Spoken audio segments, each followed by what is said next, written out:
There's lots of research to indicate that the most successful companies, firms, organizations, they all have the right culture. And one of the most important features of having the right culture is something known as psychological safety.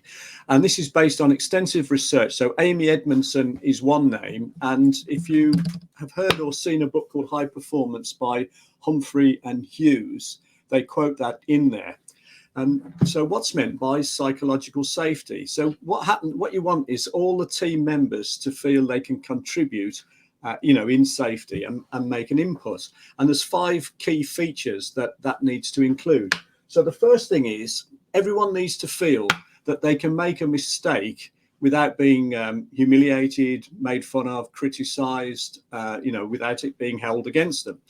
Because again, all the research proves that unless you're prepared to make mistakes, you never actually do anything, because the only way to actually succeed is to make more mistakes and to learn from those mistakes. So can you make mistakes and not be humiliated or ridiculed or have it held against you?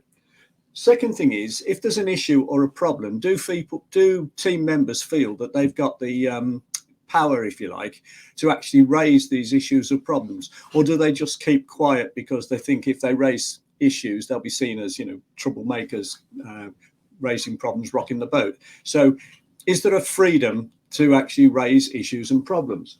The third one is, can they take a risk? So can we try something different, try something in a new way, without fear of being punished or ridiculed or criticized if it doesn't work out? It's very similar to the first point about making a mistake.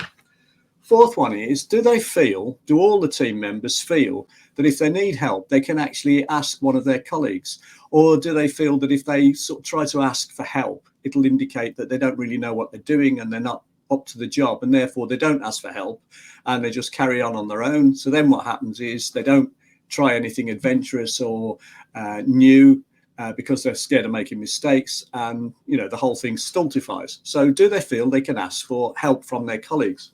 And the fifth one is, do they feel valued by their colleagues? But that includes things like, so do they actually feel that their skills and attributes are properly used by the team? Or do they feel as if they're not really performing to their full potential and they're not really getting the opportunity to do so? So do they feel value, or their skills being utilized? So it's quite interesting just to evaluate your business's team, if you like, on those 5 criteria, and ask yourself, how do you stack up in terms of what is seen as being the ideal culture to be a successful organization? Hope you found that interesting. Thank you for watching.